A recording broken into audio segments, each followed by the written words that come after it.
안녕하세요. 성공예감 이대호입니다.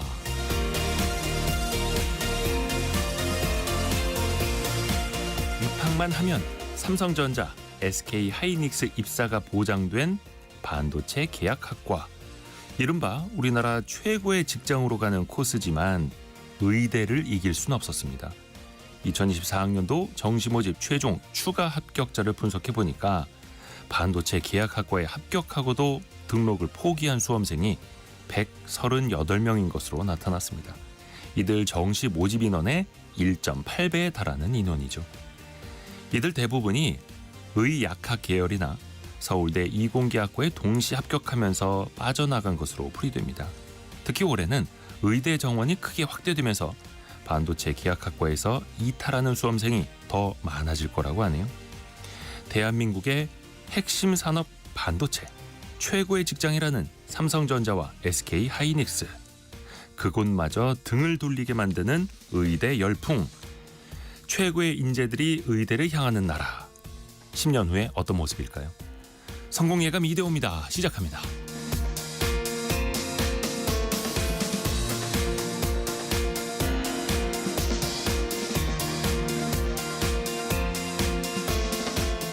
안녕하세요. 이대호입니다. 자, 새로운 한 주가 힘차게 시작됐습니다. 2월 10일 월요일 오전 9시 6분 함께하고 계십니다. 오늘은 조금 먼저 양해 말씀드릴게요. 저희 성공예감 이대호입니다가 1부까지만 방송이 됩니다. 이따가 10시부터는요. 국회 교섭단체 대표 연설 방송이 중계될 예정이고요. 대신에 1시간 아주 알차게 함께 하시죠. 퀴즈도 빠질 수가 없죠. 선물 드려야 되니까요. 경제상식 퀴즈 나갑니다. 6글자일 수도 있고 2자로 편하게 보내주셔도 됩니다. 내수 회복세가 지연되고 있죠. 또 미국에서는 트럼프 행정부의 압력이 커져가고 있고 글로벌 경제도 불안정하고 경기 하방 압력, 그러니까 경기가 더 안 좋아질 우려가 커지고 있습니다. 그러면서 이 예산에 대한 본격적인 논의가 시작됐는데요. 정부가 민생 또 경제 회복의 골든타임을 언급하고 있고 국회에서도 이거를 추가로 만드는데 속도를 내고 있습니다. 본 예산과는 별도로 특별한 필요가 있을 때 추가로 편성하는 예산을 6글자로 뭐라고 할까요? 2글자로 보내주셔도 됩니다. 짧은 문자 50원, 긴 문자 100원이 드는 샵 9730, 또 KBS 콩 열려있고요. 추첨을 통해서 다양한 선물 보내드립니다. 실시간 방송 상황은 KBS 콩 또 유튜브를 통해서도 함께 하실 수 있고요. 성공예감 이대호입니다. 자주 검색하시면 성공이 가까워집니다.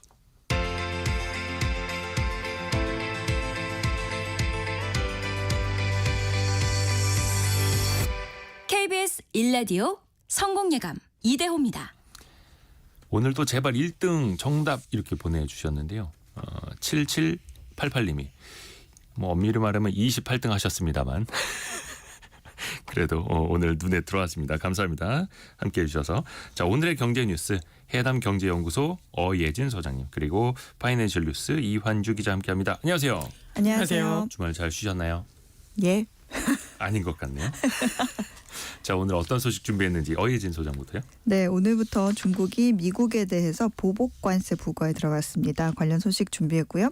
정부가 이달 중순부터 영세 소상공인을 대상으로 배달 택배비 지원 신청을 받는다는 소식까지 전해드리겠습니다. 네, 그리고 이환주 기자는요. 네, 앞으로 전세 대출 규제가 강화됩니다. 이렇게 서민들 대출 문턱은 높아지는데 은행 이자 수익은 늘어났다는 소식 전해드리고요. 또 어제 새벽 여수에서 어선 침몰 사고가 발생했습니다. 이달에만 2건 반복되는 사고의 원인과 대책도 함께 살펴보겠습니다. 아이고, 그러게요. 자, 일단은 어예진 소장이 준비한 소식부터 들어보겠습니다. 참 2017년, 18년, 19년 그때도 그랬는데 요즘에도 눈만 뜨면 트럼프가 뭐라고 했나. 네. 특히 관세 관련해서 또 큰 거 나왔습니다. 맞습니다. 도널드 트럼프 미국 대통령이 현지 시간 10일부터 미국에서 수입하는 모든 철강과 죄송합니다. 알루미늄에 대해서 25% 관세를 부과하겠다. 네. 이렇게 기자회견을 통해서 직접 발표를 했습니다. 앞서 반도체, 철강, 알루미늄, 석유, 가스, 의약품 등 품목별 관세 도입 방침을 공개했는데요. 이 가운데 석유, 가스에 대해서는 오는 18일쯤 관세를 부과하겠다고 밝혔던 바가 있습니다. 네. 그러니까 하나하나 지금 해가는 모습입니다. 또 트럼프 대통령은 상호 관세와 관련해서 11일이나 12일에 발표하겠다 이렇게 밝혔는데요. 상호 관세라는 거는 사실 공식적으로 쓰이는 용어는 아니지만 상대국이 미국 상품에 높은 관세율을 부과한 만큼 미국도 상대국 상품의 관세율을 동일하게 맞추는 개념입니다. 그러니까 간단하게 너희 쪽에서 우리한테 관세 매기면 우리도 똑같이 매길 거야 이런 겁니다. 이런 가운데 중국이 오늘 0시부로 미국산 석탄과 LNG에는 15%를 부과하고 원유와 농기계, 대형 자동차와 픽업 트럭에는 10%의 관세를 부과하기 시작했습니다. 지난 4일 미국이 중국 수입품에 대한 10% 추가 관세를 강행한 데 따른 즉각적인 맞대응입니다. 이 관세 외에도 구글에 대한 반독점법 위반 혐의 조사, 핵심 광물 수출 통제, 기업 제재 등도 포함이 됐습니다. 이렇게 보면 종류도 굉장히 다양하고 많은 것 같은데 정작 대미 타격 측면에서는 강도가 높지 않다는 게 지배적인 평가입니다. 그래서 미국과 중국이 그 전에 이 관세가 시행되기 전에 협상할 가능성이 좀 있다 이런 관측도 있었는데요. 트럼프 대통령이 시진핑 주석과 통화를 서두르지 않겠다 이런 언급을 하면서 합의는 결국에 이루어지지 않았습니다. 미국과 중국은 서로가 쓸 카드도 많고 또 협상의 여지도 여전히 있고요. 철강, 알루미늄, 또 석유, 가스까지 관세 잇따라 부과하겠다. 그러니까 이거는 특정 국가를 타겟팅했다라기보다는 자국 산업을 보호하겠다라는 성격이 일단은 강해 보이고요. 또 여기 뭐 캐나다나 다른 국가들이 또 적용해서 빠질 수가 또 없는 거고요. 일본이 트럼프 대통령하고 이제 그 미일 정상회담을 가졌는데 선물 보따리를 많이 안겨줬더라고요. 네, 그렇습니다. 이시바 시게루 일본 총리가 7일 백악관에서 트럼프 대통령과 정상회담을 가졌습니다. 트럼프 대통령 입장에서 봤을 때는 베냐민 네타냐후 이스라엘 총리하고 첫 정상회담을 한 이후에 두 번째 정상회담이자 또 이 G7 가운데는 처음으로 만난 정상입니다. 이번 회담에서 두 정상은 미일 관계의 새로운 황금 시대를 함께 열겠다 이런 내용의 공동 성명도 발표를 했습니다. 이시바 총리는 말씀하신 것처럼 이 대미 투자를 1조 달러 우리 돈으로 하면 약 1,500조 원까지 끌어올리겠다고도 약속했고요. 미국산 LNG 수입을 늘리겠다는 약속도 덧붙였습니다. 또 상호 관세 설정, 방위비 2배 증액, 일본 제철의 인수가 불어된 US 스틸에 대한 투자도 약속을 했습니다. 트럼프 대통령도 우리는 일본을 사랑한다. 이렇게 화답을 하면서 대일 관세 부과라든지 무역 적자 축소, 그다음에 방위비 증액 압박 같은 이런 요구는 이번에 하지 않았습니다. 이번 회담으로 미국과 일본 사이의 동맹 관계가 흔들림 없이 유지될 것이라는 점을 확인한 시간으로 평가가 되고 있습니다. 선물 갖다 주고 많이 띄워주고 하니까 미국이 굳이 일본을 압박할 필요는 없네 이렇게 하는 거고요. 우리 입장에서 봤을 때는 뭔가 좀 우리도 그렇게 해야 하는데 좀 불안한 상황이잖아요, 우리는. 네, 우리나라는 그 트럼프 대통령 당선 직후에 윤석열 대통령과 전화 통화 이후에는 특별한 진전은 없는 상황입니다.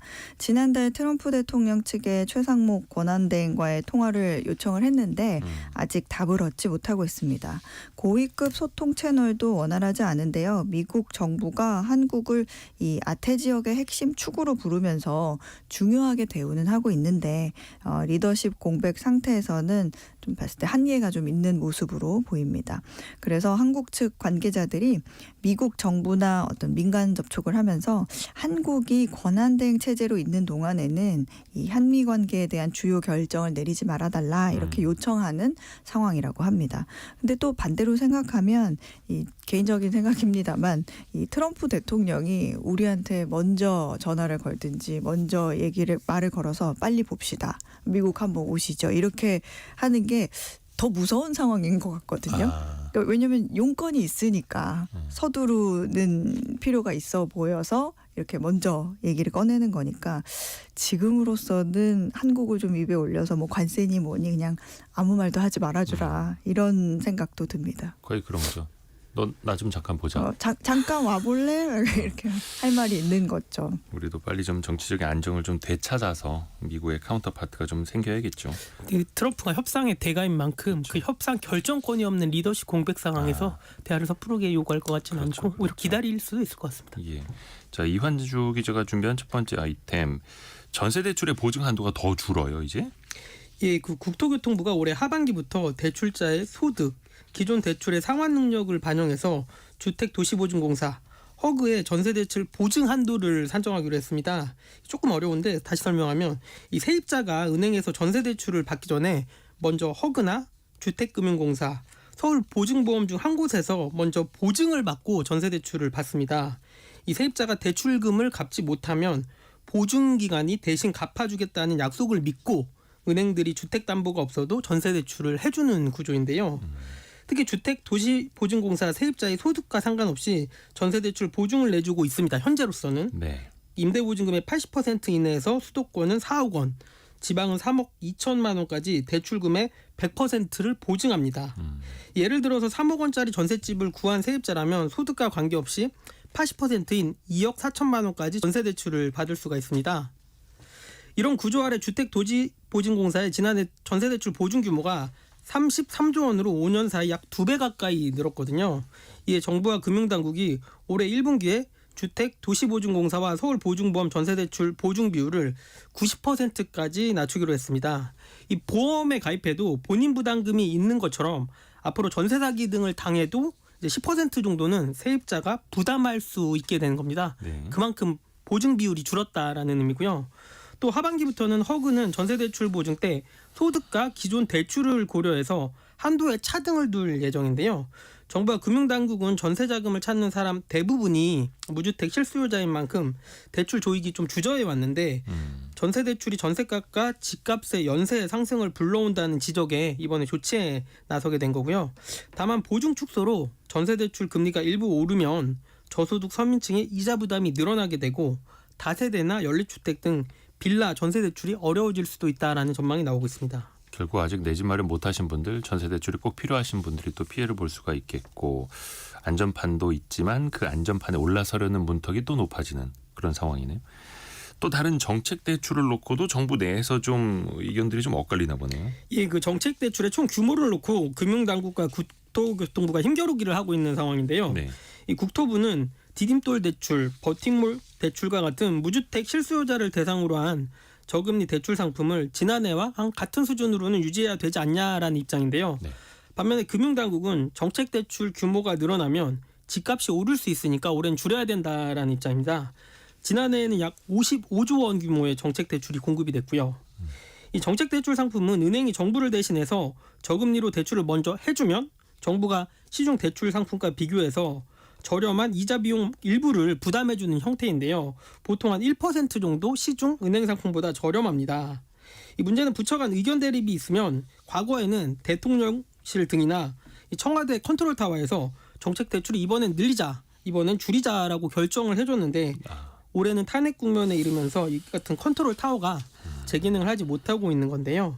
특히 지난해 전체 가계대출 증가액이 한 40조 원이었는데 그중 95%가 정책 대출일 만큼 이 정책 대출의 규모가 큽니다. 네. 이 은행 입장에서도 정책 대출 규모가 정해져야 그에 맞춰서 1년치 대출 계획표를 짜는데 이 불확실성이 커지다 보니까 좀 더 보수적으로 다시 말해 대출을 더 까다롭게 심사할 수 있게 되는 겁니다. 정책 대출이라는 게 딱 정책의 방향을 보여주는 건데 그 정책의 방향이 어디로 갈지 지금 뭐 정부도 알 수 없으니까요. 대출 받는 사람들은 또 문턱 높아지고 있고 여전히 금리는 높아 보이고 그런데 은행들의 실적은 거의 사상 최대치를 기록을 하고 있어요. 예, 맞습니다. 지난해 KB금융, 신한, 하나, 우리은행 등 주요 4대 은행이 약 42조 원의 이자 수익을 거뒀는데요. 네. KB금융은 약 13조 원, 신한은 11조 원, 하나은행과 우리은행도 약 9조 원의 이자 수익을 거뒀습니다. 이게 거의 최대 혹은 최대에서 두 번째 수준으로 높은 이자 수익이었고요. 네. 이때 은행들이 지난해 이렇게 실적을 많이 거둔 건 이 기준금리 하락으로 시장금리가 내려갔는데도 불구하고 좀 이례적인 상황이거든요. 왜 그런가 하고 봤더니 수도권 등 집값이 급등하면서 가계대출이 급증하고 기업 대출까지 늘어났기 때문입니다. 그러니까 금리가 줄어도 대출 규모가 늘어나면서 이 수익이 늘어난 건데요.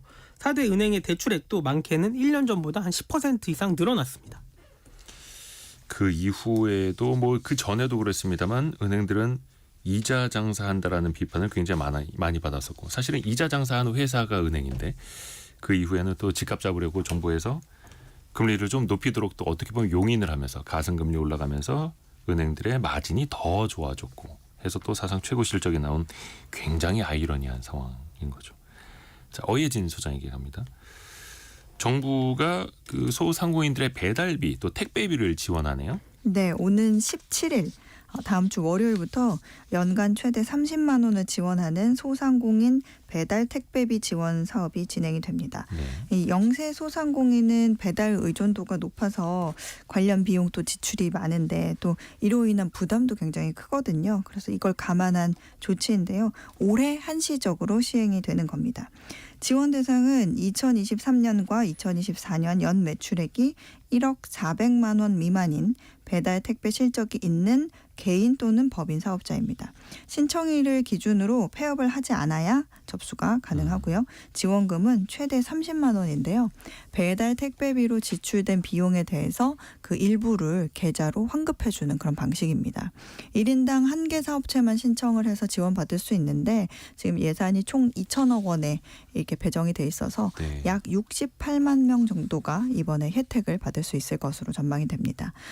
지원을 받기 위해서는 사실 자료 증빙을 해야 되는데 정부가 이러한 부담을 또 완화하기 위해서 배달의 민족, 요기요, 쿠팡이츠, 생각대로, 바로고, 부릉 등 이 6개 배달 플랫폼 등을 이용하는 소상공인은 별도의 증빙 자료 없이 사업자 등록 번호와 계좌번호 등을 입력하면 지원금을 받을 수 있도록 신속 지급 절차라는 걸 마련을 했습니다. 근데 신속 지급에 해당하지 않는 분은 이제 확인 지급 대상자인데요. 네. 이분들은 4월 중 신청이 가능하다고 합니다. 모든 택배사나 배달 플랫폼, 대행사, 퀵서비스, 심부름센터 등을 이용해서 직접 자료 증빙이 가능하거나 아니면 직원이 직접 배달해서 증빙이 어려운 경우가 해당이 됩니다. 또 과거 증빙 자료를 보관하지 않거나 확인이 어려울 수 있는 점을 고려해서 올해 실적까지 또 폭넓게 인정을 하기로 했습니다. 자세한 내용과 그리고 사업 신청은 17일부터 소상공인 배달 택배비 지원.kr이나 소상공인 24를 통해서 가능합니다. 일단 전체 배정된 예산은 약 2천억 원, 68만 명. 근데 1인당 연간 한 사업체당 네. 최대 30만 원까지. 최대 30만 원. 최대 30만 원까지. 소상공인 24 이쪽에 검색해 보시면 좋을 것 같고요. 또 하나가 이 정책이 뒤집어지면 갑자기 민간 기업이 날벼락을 맞는 케이스가 있습니다. 대표적인 게 종이빨대 만드는 회사들이었잖아요. 네. 최근에 트럼프 대통령도 종이빨대 퇴출 뭐 이렇게 또 올렸더라고요. 글을. 맞아요. SNS에 이제부터 그 바이든이 내세웠던 종이 빨대 정책을 없애겠다. 이제 플라스틱 빨대로 돌아서자. 이런 글을 올려가지고 논란이 됐죠. 근데 저희 같은 경우에는 환경부가 지난 2023년 11월에 플라스틱 규제를 무기한 연기하면서 이 종이 빨대를 생산하던 기업들이 어려움에 처하고 있습니다.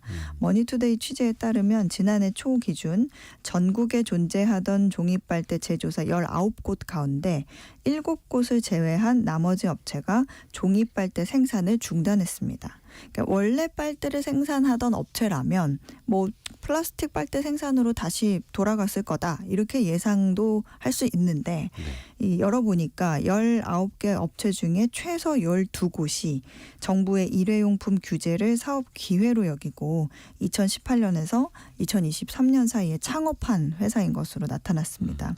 현재 종이 빨대 내수는 뭐 스타벅스, 투썸플레이스 같은 유통사 10여 곳이 차지를 하고 있는데요.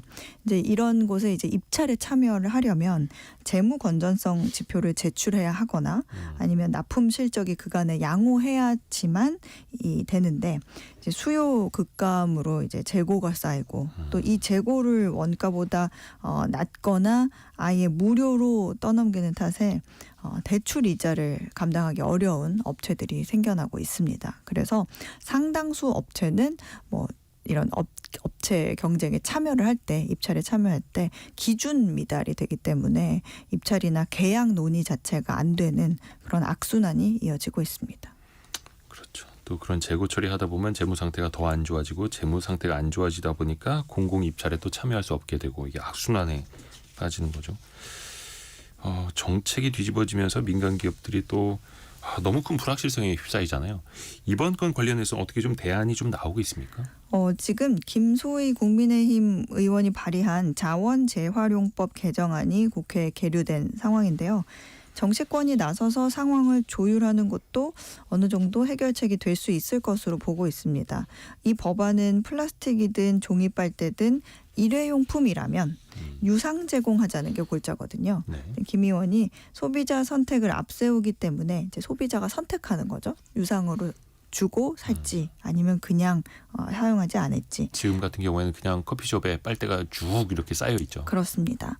그래서 선택을 앞세우기 때문에 플라스틱 사용량을 줄일 수 있고 또 종이 빨대에 대한 부정적인 여론도 없앨 수 있다면서 정부가 관련 규제에 대한 갈피를 지금 못 잡고 있는 상황에서 기업들을 위해서라도 하루빨리 불확실성을 해소해줘야 된다 이렇게 말했습니다. 뭐 소비자에게 선택권을 주는 것도 하나의 방법일 테고요. 이완주 기자에게 갑니다. 어제 여수에서 어선 침몰 사고가 발생했는데요. 이런 참 안타까운 사고가 계속 반복되더라고요. 네, 어제 새벽 전라남도 여수 하백도 인근 해상에서 대형 어선 석용호가 침몰해서 5명이 숨지고 5명은 여전히 실종 상태인데요. 예. 이 해양수산부에 따르면 지난해 해양사고로 인한 사망 실종자 수가 119명으로 1년보다 50% 넘게 증가했습니다. 이게 세월호 사고가 있었던 2014년 이후 가장 높은 수치인데요. 지난해 사망 실종자가 3명 이상 발생한 대형 해양사고가 10건에 달합니다.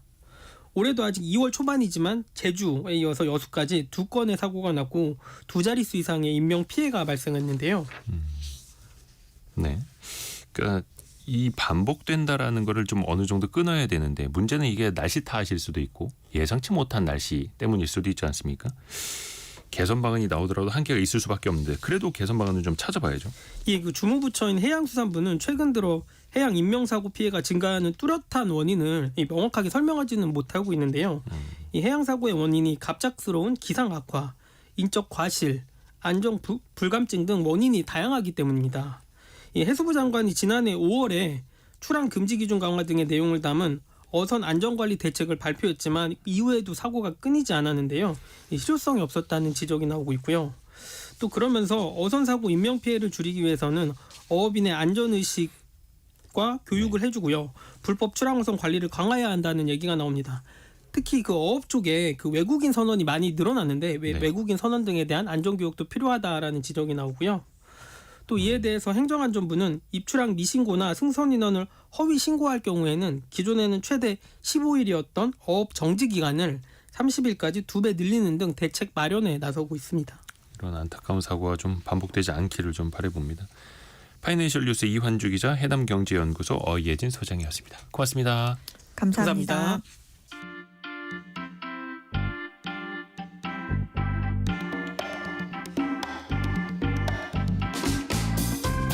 지금 여러분께서는 KBS 일라디오 성공예감 이대호입니다를 듣고 계십니다.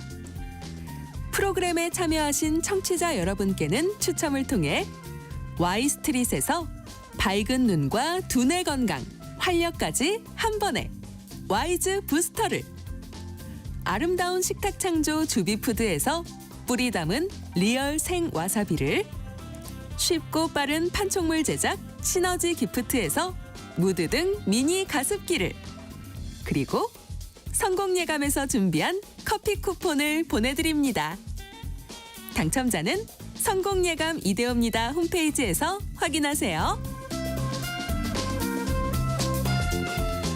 경제상식 퀴즈 한 번 더 나갑니다. 오늘 정답은 1부 마무리할 때 알려드릴게요. 오늘은 저희가 1부까지만 방송이 돼서요. 본 예산과는 별도로 특별한 필요가 있을 때 추가로 편성하는 예산을 뭐라고 할까요? 쉽죠? 근데 추가 편성 예산은 아니고요. 그 가운데가 좀 다릅니다. 예. 길게는 6자, 짧게는 2글자인데요. 우리나라 경기가 너무 안 좋다 보니까 이 예산을 추가로 편성해야 된다. 정부 내에서도 목소리가 높고 지금 여야도 좀 머리를 맞대고 있죠. 그 효과가 좀 제대로 나와야 할 텐데요. 6115님이 경제 안팎의 소식과 상식들을 재미있게 배우다 보니까 성공예감 이대호입니다. 만나는 시간이 정말 값집니다. 오늘도 현장 근무하면서 화이팅 이렇게 보내주셨네요. 여전히 추운데 6115님도 건강관리 잘 하시면서 화이팅 하십시오. 고맙습니다. 그리고 5160님이 어제 우리 집 기획재정부 장관님께 이번 달 제 용돈도 좀 이걸 해달라고 요청했는데요. 오늘까지 검토해 보신다고 하네요. 긍정적인 결과 있게끔 방송에서 압력 좀 부탁드립니다. 예. 5160님, 예, 뭐라도 저희 좀 선물 하나 가면요. 그거를 예, 재정부 장관님께 좀 드리십시오. 내무부 장관이라고도 예전에 어르신분들은 많이 이야기했었는데 오상성님이 오늘은 제 월급날 기분이 좋습니다. 예, 하지만 저도 이게 필요합니다. 라고 보내주셨네요. 10일 월급날인 회사도 좀 있죠. 9203님이 정답 맞춰주셨는데요. 관세 때문에 제 주식이 녹아요. 이렇게 보내주셨네요. 또 아침에 소식이 전해드렸습니다만 트럼프 대통령이 철강과 알루미늄에 추가 관세를 부과하겠다라고 발표를 해서 우리 코스피 코스닥도 현재 0.8% 정도 빠지고 있습니다. 코스피는 2,500에 걸쳤네요. 20포인트 빠진 2,500. 코스닥은 6.42포인트 0.86% 떨어진 736 가리키고 있고요. 원달러 환율은 1,453원대 나타내고 있습니다. 특히 오늘 대형주들이 좀 많이 빠지는 흐름 나타나고 있는데 자동차, 현대차가 1.3%, 기아가 3.4% 빠지는 등 수출 기업들 그리고 철강 관세 이야기 나왔는데 포스코홀딩스가 4% 떨어지고 있네요. 자, 여러분이 생각하시는 정답 6글자나 혹은 그걸 줄인 2글자 그리고 여러분의 의견 계속 보내주십시오. 짧은 문자 50원, 긴 문자 100원이 드는 샵 9730 또 KBS 콩이 열려 있습니다. 오늘의 움직임에 주목하고 세상의 흐름을 놓치지 않습니다. 여러분의 내일을 응원하며 성공의 열쇠를 함께 찾아갑니다. 성공예감 이대호입니다. 기상캐스터 고 오요한나 씨가 지난해 9월 세상을 떠나기 전에 동료들에게 괴롭힘을 당했다는 의혹이 제기가 됐죠. 지금 경찰, 고용부, 그 회사 각각 조사를 하고 있으니까 그 결과는 좀 지켜보기로 하고요. 만약에 이렇게 직장 내 괴롭힘 문제가 발생했을 때 어떻게 대처해야 할까요? 그게 내 일이 될 수도 있고요. 내 주변 일이 될 수도 있습니다. 슬기로운 법률 생활 시간에 한번 들어보시죠. 법무법인 길도 윤예림 변호사와 함께합니다. 안녕하세요. 안녕하세요. 윤예림 변호사입니다. 일단 직장 내 괴롭힘 방지법이 있잖아요. 네네. 이게 정규직, 계약직 관계없이 다 적용이 되는 겁니까? 일단? 그러니까 우선 법에서 직장 내 괴롭힘을 어떻게 규정하고 있는지 살펴보겠습니다. 네. 직장 내 괴롭힘 금지법이 따로 있는 것은 아니고 근로기준법에서 정하고 있습니다. 제76조의 이 내용을 살펴보면 사용자 또는 근로자는 직장 내에서 지위 또는 관계 등의 우위를 이용하여 네. 업무상 적정 범위를 넘어 다른 근로자의 신체적, 정신적 고통을 주거나 근무 환경을 악화시키는 행위를 하여서는 아니 된다라고 규정하고 네. 있습니다. 근데 다만 이 내용이 5인 이상 사업장에 근무하는 근로자에게 적용되는 법입니다. 더구나 용역, 하청, 특수고용, 프리랜서, 플랫폼 노동자에게는 적용되지 않습니다. 그래서 이런 분들 같은 경우에는 만약에 이런 직장 내 괴롭힘에 피해를 당하신다면 일반 형사법상에 정해진 범죄에 따라서 그러니까 범죄 피해를 받았다면 고소 등을 통해서 해결을 하셔야 되고 정신적, 신체적 손해가 발생하였다면 민사상 청구로 구제받을 수밖에 없습니다. 네, 최근 판례에 따르면 직장에서의 지위 또는 관계 등의 우위를 이용하여 업무상 적정 범위를 넘어 다른 사람에게 신체적, 정신적 고통을 주거나 근무 환경을 악화시켰다면 그 피해자가 반드시 근로자여야 할 필요는 없다고 판단하여 민사소송에서 사용자의 불법행위 책임을 인정한 사례도 있습니다. 아하, 그러면은 좀 사각지대에 있는 분들은 민사소송을 통해서 권리를 회복하는 그 방법. 네. 근데 사실 그게 또 쉽진 않잖아요. 맞습니다. 민사소송하는 게. 그러면 일단 어디서부터가 갑질이고 괴롭힘일까? 그 정의를 좀 한번 내려볼까요? 네. 예, 일단은 법에서 직장 내 괴롭힘을 어떻게 정하고 있는지 하나씩 알아보겠습니다. 먼저 행위자는 그러니까 괴롭힘을 한 사람은 사용자 또는 근로자여야 하고요. 네. 직장 내 괴롭힘의 피해자 또한 근로자여야 합니다. 그리고 행위에 대해서는 크게 세 가지로 정리해서 이에 모두 해당되어야 직장 내 괴롭힘이라고 정하고 있습니다. 먼저 첫 번째, 행위자가 직장에서의 지위 또는 관계 등의 우위를 이용할 것. 두 번째, 행위자가 업무상의 적정 범위를 넘을 것. 세 번째, 해당 행위가 피해자에게 신체적, 정신적 고통을 주거나 근무 환경을 악화시키는 행위일 것. 이 세 가지가 모두 충족되어야 됩니다. 근데 이게 서로가 근로자일 때, 네, 맞습니다. 근로자이거나 아니면 사용자. 근로자나 사용자일 때. 네. 그래서 서로 프리랜서끼리의 문제였다. 이러면은 이게 사각지대로 가는 거네요. 네. 그래서 뭐 프리랜서 같은 경우는 뭐 근로자성을 좀 입증을 해서 근로자 그 직장 내 괴롭힘 금지법에 해당한다라고 해서 좀 다퉈야 되는 부분들이 있습니다. 프리랜서도 그 회사의 어떤 업무 지시를 일괄적으로 혹은 규칙적으로 주기적으로 받았느냐 또 이것도 입증을 해야 네, 될 맞습니다. 테고요.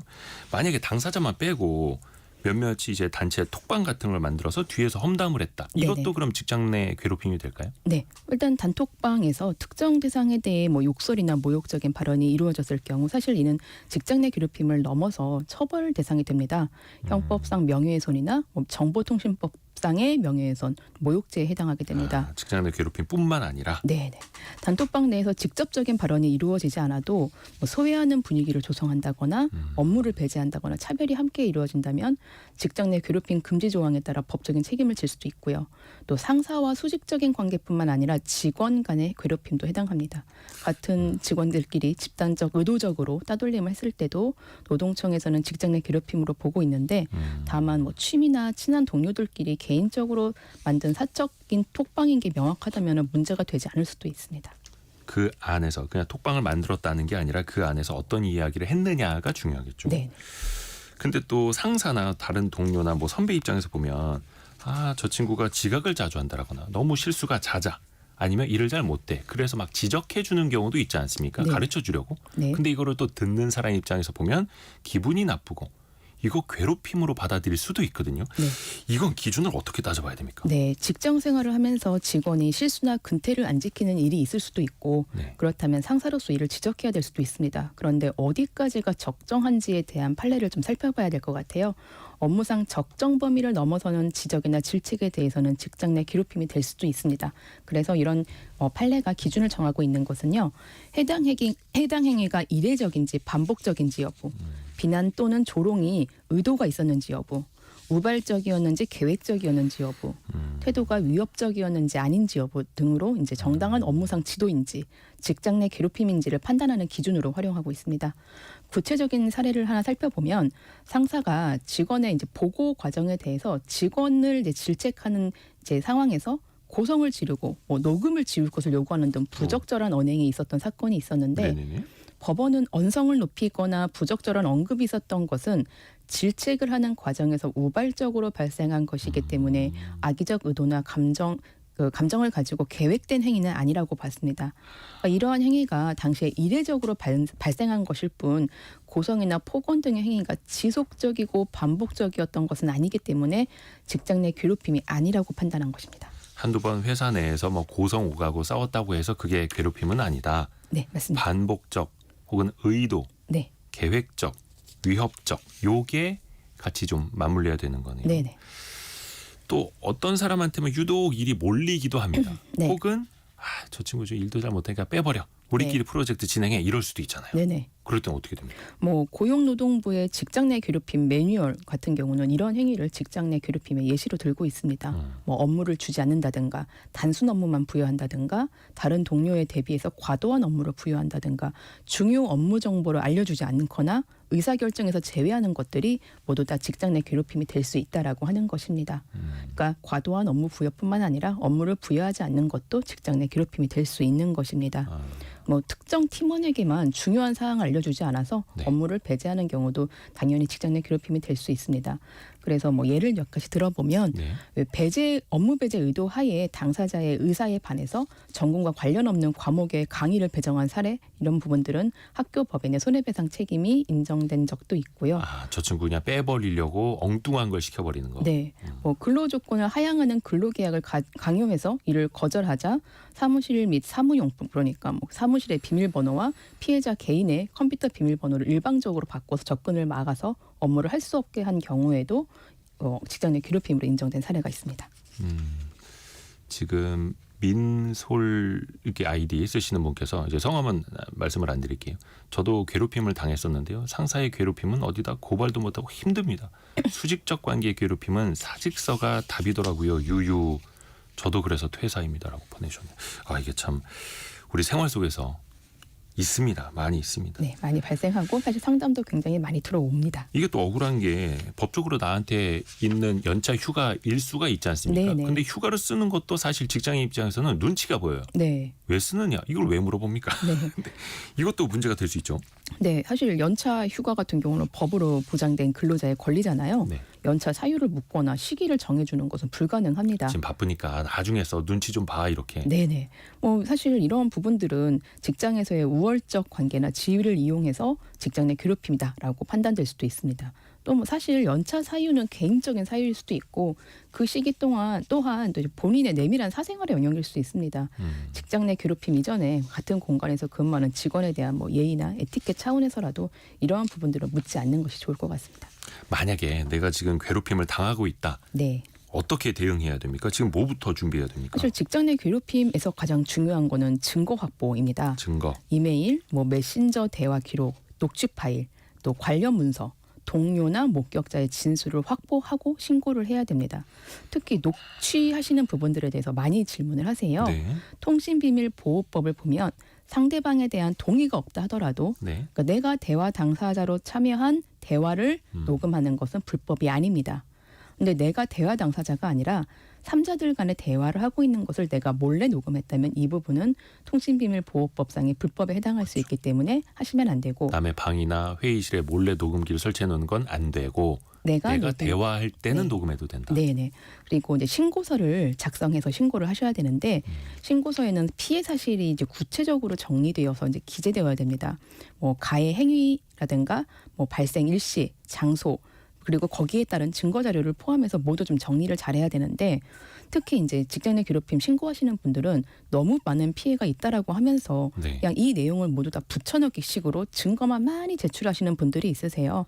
그러시면서 뭐 이걸 제출하면은 조사하시는 분들이 다 보고 듣고 판단하실 거야라고 하시는데 사실 언제 어디서 이런 어떤 피해가 있었는지는 각 피해 사실마다 정리를 하셔서 신고서에 기재를 해주셔야지 조사가 좀 더 빨리 이루어지는 데 도움이 됩니다. 그리고 이러한 신고를 받은 사용자라면 지체 없이 사실 확인 조치가 법의 의무로 부여되어 있습니다. 그러니까 단순히 또 직장 동료에게 피해자가 내가 요즘 힘들다라고 얘기하는 건 회사에 알린 것이 아닙니다. 꼭 절차에 맞게 직장 내 괴롭힘에 대해서 회사에 통지하시고 신고서 작성하셔야 됩니다. 문서를 작성해서 네, 정식으로 기록으로 남겨라. 네네.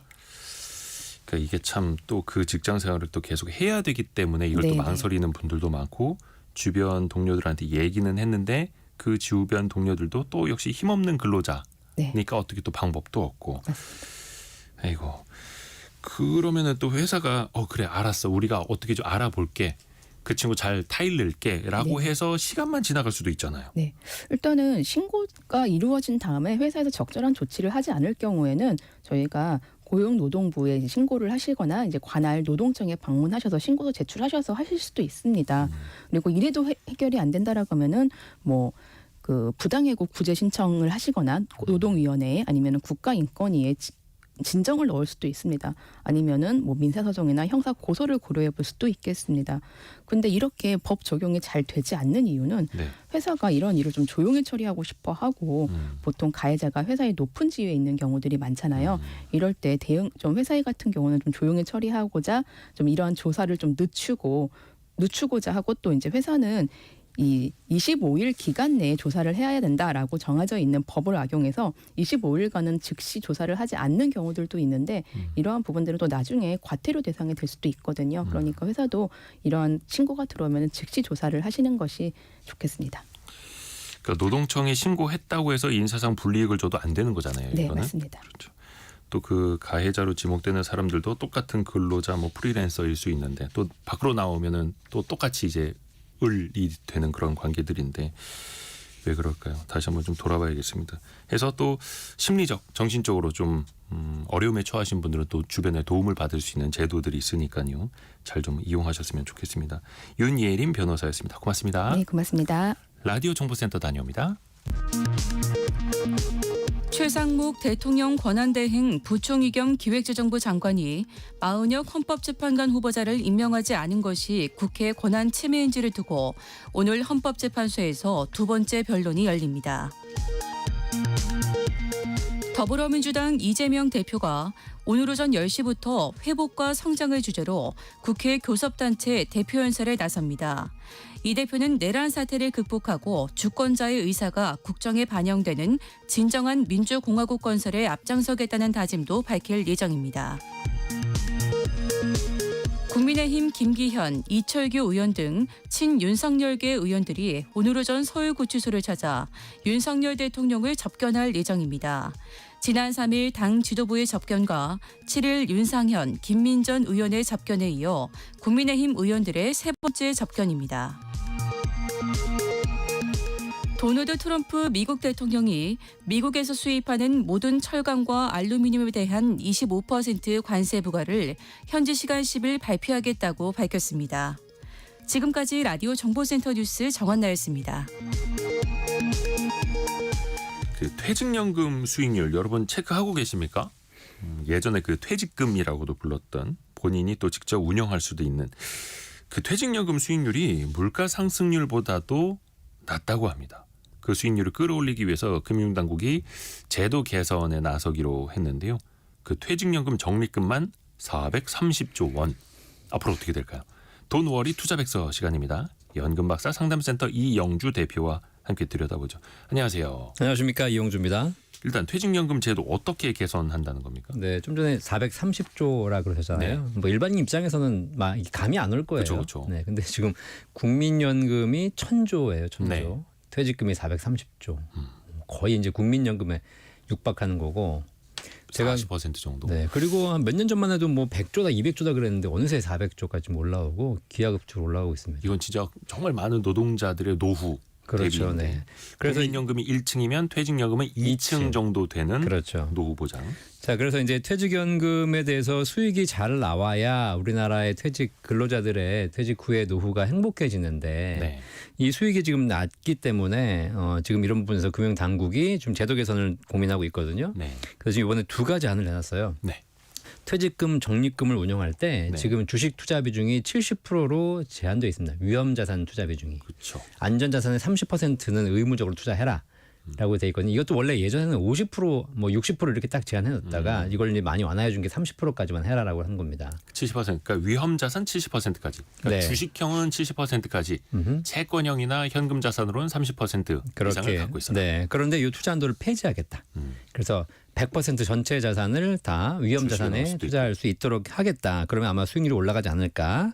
그다음에 두 번째로 그 퇴직연금 IRP라는 상품 내에서 국내 주식 개별 종목까지 투자하는 것을 허용하겠다라고 해서 지금 현재는 그 퇴직연금 운용할 때는 펀드라든가 최대 ETF 정도까지만 가능하지 네. 개별 종목을 퇴직연금 계좌내에서 투자할 수 없거든요. 그렇죠. 이걸 허용하겠다는 얘기를 지금 발표했습니다. 일단은 개개인의 판단이 더 맡기겠다라는 것도 좀 취지가 읽히기도 하고요. 네. 근데 중요한 건 역시 이제 퇴직연금 수익률이 높아야 노후 보장이 네. 되는데 안 그러면 거의 그냥 은행에 맡겨놓는 거나 다를 게 없잖아요. 그렇죠. 아무래도 수익률 올리기 위해서 이렇게 두 가지 안을 얘기한 것 같은데요. 우리 금융당국에서 얘기한 그 취지를 보니까 크게 두 가지입니다. 일단 수익률 제고를 통해서 퇴직자들의 노후 자산을 좀 증대해 보겠다. 왜냐하면 지금 현재 퇴직연금 적립액이 한 430조 된다고 하는데 네. 그중에서 원리금 보장 상품, 그러니까 금리가 낮은 안전하지만 금리가 낮은 상품에 들어있는 것이 83%라고 해요. 거의 다 안전자산으로. 그렇죠. 그러다 보니까 평균 수익률이 낮고요. 실제로 17% 정도가 위험 자산에 투자되어 있다고 하지만 네. 다 아시다시피 뭐 TDF 이런 상품들은 상품 자체 내에 또 안전자산을 편입하고 있지 않습니까? 그러니까 TDF라는 건 타겟 데이트 펀드라고 해서 그 사람 생애 주기별로 그렇죠. 네. 나이대에 맞게 위험 자산, 안전자산 비중을 조정하는 거죠. 조정하는 상품인데 그 네. 안에도 안전자산이 많이 이미 있으니. 들어있죠. 네. 그러다 보니까 실제로는 거의 90% 이상이 원리금 보장 안전자산이라고 보시면 돼요. 그러다 보니까 노후자산 증대에 좀 영향이 있어서 이걸 좀 늘리겠다는 거고 또 하나의 몫이 사실 저는 이게 더 큰 것 같거든요. 네. 이 자본시장을 좀 활성화시키겠다. 왜냐하면 주식시장이라는 게 돈이 들어와야 시장이 성장하는 것이고 또 기업도 발전하는 것이고 여러 가지 영향이 있는데 실제 지금 현재 주식시장의 가장 큰 손이라고 하고 있는 국민연금. 네. 국민연금이 기금이 한 1,000조 되잖아요. 그중에서 국내 주식에 투자하고 있는 자산이 한 150조 정도밖에 안 되는데 그렇죠. 이게 이제 사실상 이거에 비해서 퇴직연금은 400조가 넘는 시장이라는 거고 네네. 앞으로 더 성장하는 시장이에요. 그렇기 때문에 이 퇴직연금이 결국은 더 기금이 커질 텐데 그렇죠. 이것이 이제 국민연금 주식시장에 자본시장에 유입이 된다면 자본시장이 활성화될 텐데 지금 현재 이 퇴직연금이 그 자본시장으로 전혀 유입되지 않고 있으니까 이거를 조금 유도해 보겠다라는 생각인 것 같습니다. 그러게요. 일단은 안전자산 쪽으로 너무 많이 비중이 들어가 있으면 수익률도 안 나오는 거고. 근데 이제 그거에 대해서는 좀 갑론을박이 있을 것 같아요. 네. 개별 주식까지 투자를 해주도록 하겠다. 그러면 수익률을 높이려는 어떤 취지까지는 알겠는데 네. 이거 뭐 개개인들의 노후 자금 가지고 증시를 떠받치려는 것 아니냐 이런 또 오해도 하실 수가 있을 것 같아요. 그럼요. 그런 노후 때문에 이제 걱정이 많으시죠. 네. 왜냐하면 거기다가 이제 개별 주식까지 또 허용하겠다 이렇게 되면 사실 이게 뭐 약간 속된 말로 밑장 빼기 아니냐. 그렇죠. 왜냐하면 결국은 자본시장을 활성화하기 위해서 퇴직연금을 가져오겠다는 건데. 이른바 이제 국장에서는 네. 미장은 세금을 내고 국장은 원금을 낸다는데 또 네. 사실 이제 노후 자산은 노후 대비로는 이제 잃지 않는 투자가 가장 중요한 거죠. 그렇죠. 네. 근데 이렇게 국내 주식 정도를 투자하는 건 모르겠지만 사실 이게 기본적으로 주식 투자하는 데 있어서 지금 코스피 200 국내 종목 정도는 투자 가능하도록 하겠다라고 얘기하거든요. 대형주 중심으로. 네. 그런데 이제 해외 주식 투자는 또 제한한다라고 돼 있어요. 네. 사실 이게 뭐 맞는 얘기입니다. 자본시장을 활성화하려면 국내 주식에 돈이 들어와야 되기 때문에 네. 국내 주식에 투자하도록 하고 해외 주식에 투자하는 막아야 되는 거죠. 왜냐하면 해외 주식에 투자하게 되면 국내 자본시장이 활성화되는 것이 아니니까. 그렇죠. 해외로 빠져나가는 거니까. 네, 그런데 이게 사실 그 자산을 운용하는 입장에서 보면 지금 사실 국장보다 미장이 훨씬 더 또 사람들이 관심이 많고 더 효율적이고. 그러다 또 그다음에 뭐 미장이라고 표현하긴 그렇지만 글로벌 시장에 투자할 수 있는 거잖아요. 그렇죠. 네, 그럼 전 세계 시장 중에 더 좋은 시장이 많이 있는데 내 자산을 늘리려면 해외 자산을 투자해야 되는데 오히려 투자 비중에 대해서 해외 자산을 막아놓게 되면 이게 사실 국내 자본시장 활성화에는 도움이 되겠지만 반대로 개인 노후 자산 증대에는 도움이 되지 않을 수 있고 오히려 손실을 가져올 수 있는 그런 상황도 발생할 수 있기 때문에 참 이게 좀 뭔가 좀 악순환을 하고 있는 그런 생각이 듭니다. 그러니까 투자와 노후 준비를 애국심으로 하도록 할 거냐, 수익률과 자본 네네. 효율로 하도록 할 거냐, 그렇죠. 어려운 선택입니다. 그러면 지금 아까 말씀해주신 것처럼 위험자산 비중이 굉장히 낮은 거잖아요. 네네네.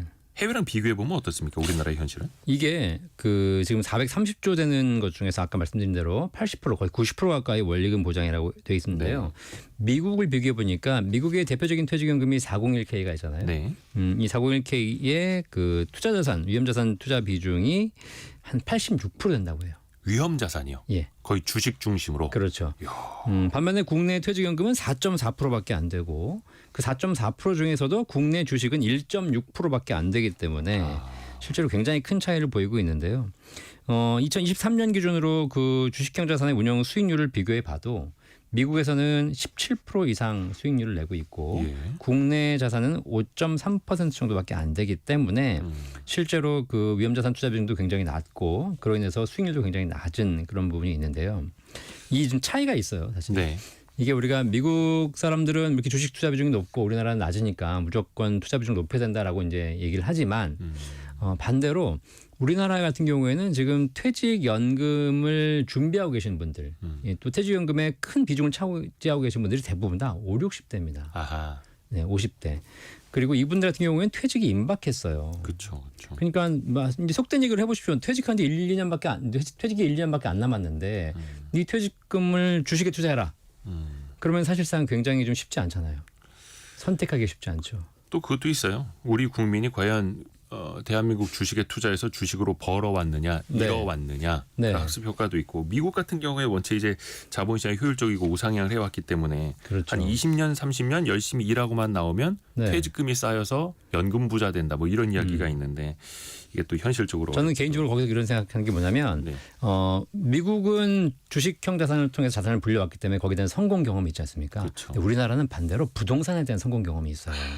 그러니까 우리나라의 부동산과 미국의 주식을 같은 이제 선상에서 봐야지 미국 투자자들이 주식으로 성공했다고 해가지고 대한민국 국민도 주식으로 성공할 것이다라는 생각은 사실 약간 좀 맞지 않는 부분이 있는 거죠. 마지막으로 이 팁을 좀 주십시오. 그러면은 논의는 좀 더 진행되어야 될 것 같고요. 네. 지금 시점에 개개인들은 과연 어떻게 퇴직연금을 효과적으로 굴릴 수 있을 것인가? 일단은 젊으신 분들은 퇴직연금 투자 비중을 확대하는 것이 맞습니다. 주식형 자산, 위험자산 그렇죠. 네, 그래가지고 젊을 때는 장기적으로 투자할 거니까 그것이 뭐 해외 주식이든 국내 주식이든 편입하셔가지고 투자 수익 늘리는 게 좋을 것 같고요. 네. 그다음에 이제 좀 퇴직을 앞두신 분들이라든가 퇴직 이후에 있으신 분들은 투자를 하지 말자, 안정적으로 운영하자 이것이 아니라 퇴직금을 투자하는 것이 굉장히 중요한데 그거를 전액 일시금으로 투자하려 하지 말고 퇴직금도 적립식으로 투자가 가능하거든요. 그렇죠, 그렇죠. 그죠? 그다음에 퇴직금을 연금으로 개시할 수도 있잖아요. 네. 예를 들면 내가 1억의 퇴직금이 쌓여 있으면 그 1억을 전체를 투자하는 것보다 연금으로 개시하면 한 달에 100만 원씩 10년간 받을 수 있습니다.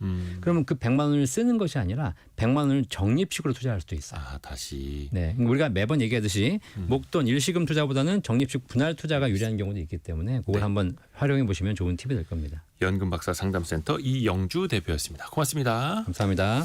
경제상식 퀴즈 정답은 추경이었습니다. 추가 경정 예산. 김방섭님이 당첨자 추가는 없나요? 라고 하면서 추경 올려주셨는데 저희도 추경할 수 있는 방안이 있었으면 좋겠습니다.